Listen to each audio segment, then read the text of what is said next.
Hello dear students, welcome to KSM tutorial. आज आम दशम श्रेणी साहित्य सिंधु बहिर गद्य विभाग प्रथम अध्याय कांतकवि लक्ष्मीकांत महापात्र जीवनी और साहित्य कृतिर अभ्यास कार्य नंबर 23 रु 30 जाए आलोचना करिबा।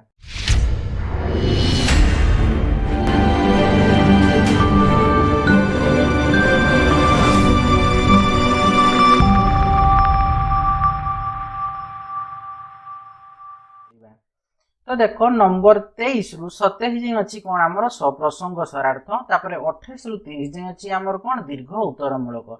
तो फास्ट आम सप्रसंग सरार्थ विषय को जीवा।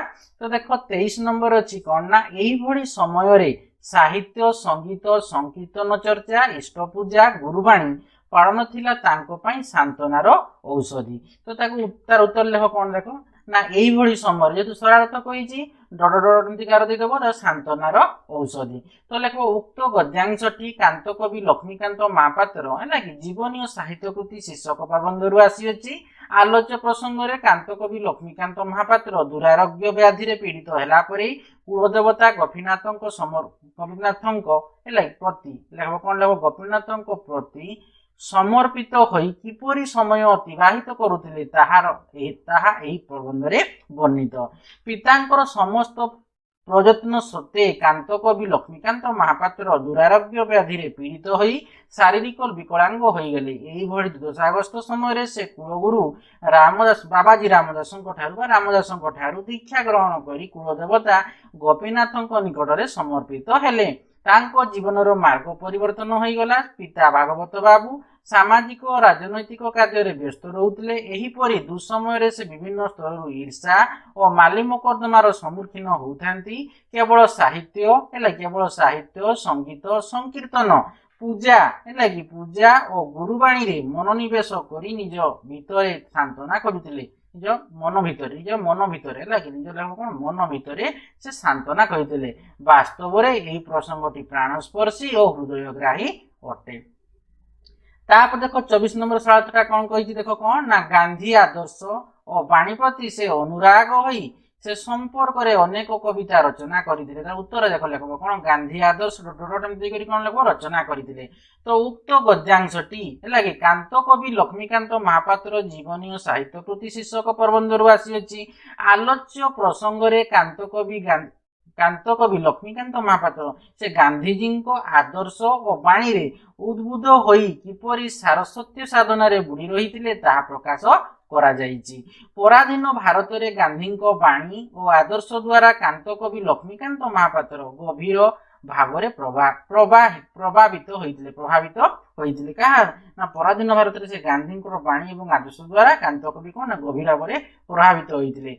गांधीजी को असहयोग आंदोलन और लवण सत्याग्रह प्रभाव तांको ऊपर पड़िथिला।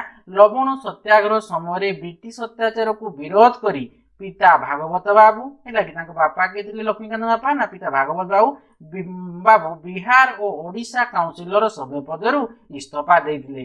तांकर दुई पुत्र स्वाधीनता संग्राम रे जोग देई कारावरण मध्य करिथिले। भारतीय मुक्ति संग्राम गांधीजी को आदर्शर प्रतिफलन तांको रचना को रधिमंत करिथिला। कोडा ना भारतीय मुक्ति संग्राम आ गांधीजी को आदर्शर प्रतिफलन तांको रचना को रधिमंत करिथिला। प्रकृत रे उक्त प्रसंगटी यथार्थ और वास्तव धर्मी अटे। बुझियला। तो देखो 25 नंबर सरार्थ रे कोन कहिछि ना अधिकांश रचना प्राणधर्म रे हास्य कौतुक और व्यंग विदुर्प धर्मी कहिछि। तो तार उत्तर रे कोन लेखबो देखबो अधिकांश रचना देखि विदुर्प धर्मी लेखबो। उक्त गद्यांशटी कांतकवि लक्ष्मीकांत महापात्र जीवनी और साहित्य कृति शीर्षक प्रबंधरु आसी अछि। आलोच्य प्रसंग रे कांतकवि अधिकांश रचना रे केउ परि हास्य और व्यंगर अपूर्व समीर्षण लगी घटी ताहा प्रकाश करा जाइछि। ओडिया साहित्यर गद्य और पद्य विभाग को बहु संख्यक और नाना प्रकार रचना द्वारा कांतकवि परिपुष्ट करिसेंती। तांको साहित्य मात्र के पाठक अनुभव करंती हसाइबार अद्भुत शक्ति। बुझियला। से पद्य लेखुथिबा कोन ना लाड़िका और नाट्य रीतिर प्रहसन रे तांको हास्य सृष्टिकारी रचना शैली मध्य लक्ष्य करा जाय। से तांकर अधिकांश रचना आवेदन रे हास्य माध्यम रे कोन ना सुखानुभव देइछंती। ତିଅଣରେ ମାନେ କଣ ତରକାରୀରେ ଲୁଣ ଭଳି ସାହିତ୍ୟରେ ସେ ହାସ୍ୟରସ୍ୟ ଏକାନ୍ତ ଆବଶ୍ୟକ ବୋଲି ସେ ବିଚାରିଥାନ୍ତି। ନିଜ ଜୀବନର ଘୋର ନୈରାଶ ମଧ୍ୟରେ ଗତି କରୁଥିବା ସମୟରେ ମଧ୍ୟ ସେ ପାଠକମାନଙ୍କୁ ହସାଇବାର ଅଦ୍ଭୁତ କଳା କ୍ୱଚିତ ସାରସତ୍ୟ ସାଧକଙ୍କ ନିକଟରେ ଦେଖିବାକୁ ମିଳେ। ବାସ୍ତବରେ ପ୍ରସଙ୍ଗଟି ଯଥାର୍ଥ ଓ ମର୍ମସ୍ପର୍ଶୀ ଅଟେ। ତାପରେ ଦେଖ 26 ନମ୍ବର ସରଳାର୍ଥରେ କଣ କହିଛି ନା ଗଳ୍ପଟିର ପରିଣତି ବେଶ କରୁଣ ରସରେ ମାର୍ମିକ କହିଛି। ଉତ୍ତର ଲେଖିବ ଗଳ୍ପଟିର ପରିଣତି ଦେଖିକି ମାର୍ମିକ ଲେଖିଦେବ। ଉକ୍ତ ଗଦ୍ୟାଂଶଟି କାନ୍ତ କବି ଲକ୍ଷ୍ମୀକାନ୍ତ ମହାପାତ୍ର ଜୀବନୀ ଓ ସାହିତ୍ୟ କୃତି ଶୀର୍ଷକ ପ୍ରବନ୍ଧରୁ ଆନିତ ବା ଆସିଅଛି। ଆଲୋଚ୍ୟ ପ୍ରସଙ୍ଗଟି କାନ୍ତ କବି ଲକ୍ଷ୍ମୀକାନ୍ତ ମହାପାତ୍ରଙ୍କ ବା କାନ୍ତ କବିଙ୍କ ସାରସତ୍ୟ ପ୍ରତିଭାର ଶ୍ରେଷ୍ଠ ନିଦର୍ଶନ ଗଳ୍ପ ବୁଢା ଶଙ୍ଖାରୀକୁ ଭିତ୍ତି କରି କୁହାଯାଇଛି। ଗଳ୍ପ ପ୍ରବନ୍ଧ ଉପନ୍ୟାସ ଆଦି ରଚନା ଦ୍ୱାରା କାନ୍ତ କବି ଲକ୍ଷ୍ମୀକାନ୍ତ ମହାପାତ୍ର ଓଡ଼ିଆ ଗଦ୍ୟ ସାହିତ୍ୟକୁ ସମୃଦ୍ଧ କରିଛନ୍ତି। ସେ ଅନେକ ଗଳ୍ପ ରଚନା କରିଥିଲେ ମଧ୍ୟ ବୁଢା ଶଙ୍ଖାରୀକୁ ଗଳ୍ପରେ ପରିବେଶିତ ପ୍ରେମ ଓ କରୁଣ ଭାବ ପାଠକମାନଙ୍କ ହୃଦୟକୁ ସ୍ପର୍ଶ କରିଥିବାରୁ ତାହା କାଳଜୟୀ ହୋଇ ରହିଛି।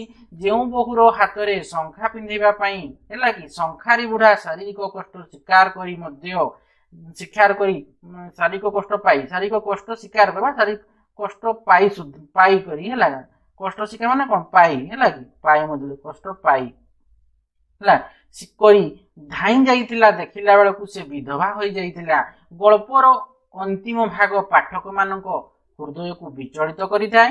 ରକ୍ତ ସମ୍ପର୍କ ନଥାଇ ଅନାବିଳ ମାନବିକ ସମ୍ପର୍କ ଯେ କେତେ ମହାନ ହୋଇପାରେ ତାହା ଏହି ଗଳ୍ପରେ ପ୍ରମାଣିତ ହୋଇଛି। 27 ନମ୍ବର ଅଛି ଦେଖ କଣ ସରଳାର୍ଥଟା ନା ଆଧ୍ୟାତ୍ମିକ ଉଚ୍ଚାଙ୍ଗ ଭାବ ବେଳେ ବେଳେ କଣ ତାଙ୍କ ସୃଷ୍ଟିକୁ ଅନନ୍ୟ କରିଛି। ଦେଖ ଉତ୍ତର କେମିତି ଲେଖିବ ନା ଆଧ୍ୟାତ୍ମିକ ଉଚ୍ଚାଙ୍ଗ ଦେଇକି ଲେଖିବ କଣ ନା ଅନନ୍ୟ କରିଛି। ଉକ୍ତ ଗଦ୍ୟାଂଶଟି ପରିମାର୍ଜିତ ସମ୍ପାଦନା ମଣ୍ଡଳୀ ଦ୍ୱାରା ପ୍ରସ୍ତୁତ ଜୀବନୀ ଓ ସାହିତ୍ୟ କୃତି ଆଧାରିତ କାନ୍ତ କବି ଲକ୍ଷ୍ମୀକାନ୍ତ ମହାପାତ୍ର ଶୀର୍ଷକରୁ ଆସିଅଛି। ଆଲୋଚ୍ୟ ପ୍ରସଙ୍ଗରେ ସମ୍ପାଦନା ମଣ୍ଡଳୀ କାନ୍ତ କବିଙ୍କ ସାହିତ୍ୟ ସୃଷ୍ଟି କିପରି ଅନନ୍ୟ ତାହା ଦର୍ଶାଯାଇଛି। କାନ୍ତ କବିଙ୍କ ଦ୍ୱାରା ଲିଖିତ ଗଳ୍ପ ପ୍ରବନ୍ଧ କାନ୍ତ କବିଙ୍କ ଦ୍ୱାରା ଲିଖିତ କଣ ଗଳ୍ପ ପ୍ରବନ୍ଧ ଉପନ୍ୟାସ ଆଦି ଅନେକ ହାସ୍ୟ ଉଦ୍ଦୀପକ। ତାଙ୍କ ରଚନା ମଧ୍ୟରେ ଆଧ୍ୟାତ୍ମିକ ଉଚ୍ଚାଙ୍ଗ ଭାବ ଦେଖିବାକୁ ମିଳିଥାଏ। ମାନେ କାନ୍ତ କବି ଲକ୍ଷ୍ମୀକାନ୍ତ ମହାପାତ୍ର ଯାହା ସବୁ ରଚନା କରିଛନ୍ତି ସେଥିମଧ୍ୟରେ ଯେ ଆଧ୍ୟାତ୍ମିକ ଉଚ୍ଚାଙ୍ଗ ଭାବ ଦେଖିବାକୁ ମିଳିଥାଏ। ତାଙ୍କର ଆଧ୍ୟାତ୍ମିକ ହେଲା କି ଗୀତ ଗୁଡ଼ିକର ସଂକଳନ ଜୀବନ ସଙ୍ଗୀତ ଏହା ଦେଶ ଜାତିର ବନ୍ଦନାମୂଳକ କବିତାବଳୀରେ ଭରି ରହିଛି। ତାଙ୍କର ଆଧ୍ୟାତ୍ମିକ ଗୀତ ଗୁଡ଼ିକର କଣ ନା ସଂକଳନ ଜୀବନ ସଙ୍ଗୀତ ଏବଂ ଦେଶ ଜାତିର କଣ ନା ବନ୍ଦନାମୂଳକ କବିତାବଳୀରେ ଭରି ରହିଛି। କାନ୍ତ କବି ଲକ୍ଷ୍ମୀକାନ୍ତ ମହାପାତ୍ର ବୈଷ୍ଣବ ଥିବାରୁ ତାଙ୍କ ଲେଖନୀରେ ସ୍ୱଦେଶ ପ୍ରାଣତା ଓ ଆଶାବାଦ ସ୍ପର୍ଶ ଝଲସୁଥାଏ। ସେ ଆଧ୍ୟାତ୍ମିକ ଉଚ୍ଚାଙ୍ଗ ଭାବ ସାହିତ୍ୟ ପୃଷ୍ଠକୁ ବର୍ଣ୍ଣନ କରିପାରିଥିଲେ। ସେ ଓଡ଼ିଆ ସାହିତ୍ୟର ସବୁ କ୍ଷେତ୍ରରେ ପାରଙ୍ଗମ ଥିଲେ। ସେ ଓଡ଼ିଆ ଜାତି ପାଇଁ ଚିର ନମନ୍ୟ ହୋଇ ରହିବେ। ବୁଝିହେଲା ରହିଥିବେ ବୁଝିହେଲା। ତମ ପ୍ରସଙ୍ଗ ସାରାଂଶ ସରିଗଲା। ଏବେ ଆମେ ଦୀର୍ଘ ଉତ୍ତରମୂଳକ ନମ୍ବର 28 ରୁ 30 ଯାଏଁ ଆଲୋଚନା କରିବା। ଦେଖ ନମ୍ବର 28 ରେ କଣ କହିଛି ଦୀର୍ଘ ଉତ୍ତରମୂଳକ ନମ୍ବର 28 ରେ କହିଛି କାନ୍ତ କବିଙ୍କ ଜୀବନୀର ପରିଚୟ ଦିଅ।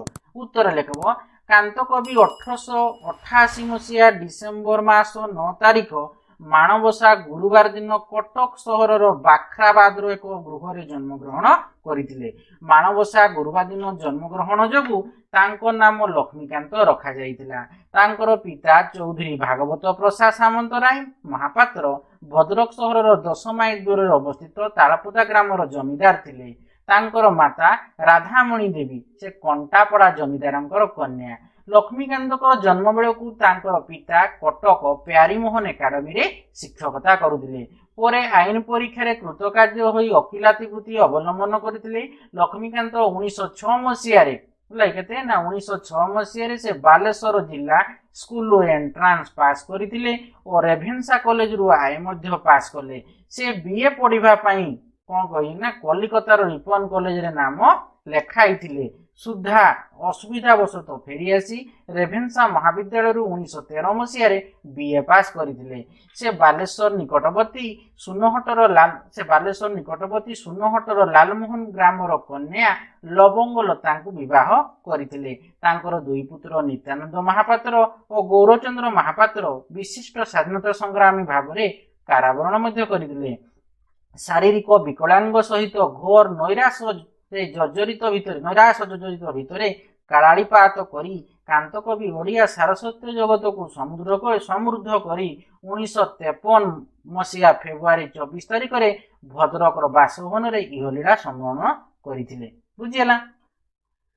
देख 29 नंबर कौन अच्छी ना कांत कवि साहित्य कृति गुड़िकर बरणी प्रदान कर तार उत्तर लिख कौन ना छात्र अवस्था लक्ष्मीकांत मुकुर और उत्कल साहित्य लेखालेखि करी उत्कलमणि गोपबंधु दास और व्यास कवि फकीरमोहनଙ୍କର श्रद्धाभाजन होइथिले। कमल कमाकांत और ललित पदावली जोगु से कवि चिंतामणि महांती सभापतित्व भद्रक हाईस्कूल ठारे अनुष्ठित साहित्य संवर्धना सभारे कांत कवि उपाधि भूषित होइथिले।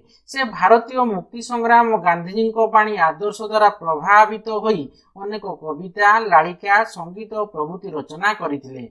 1921 मसीह लक्ष्मीकांत गोपीनाथ समाज गठन करी शरद रास कमा बसंत विलास काड़ी दलन ब्रज वर्जन वंशी शिक्षा बेश बदला कंठ प्रभृति पुराण भित्तिक नाटिका रचना करी अभिनीत करथिले। से समय प्रख्यात नाट्य प्रतिभा मोहन सुंदर देव गोस्वामी नाट्य मोहन सुंदर देव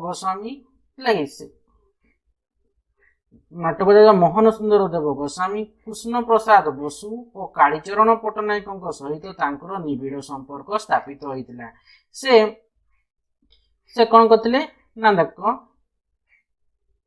से 1929 मसीह से 1929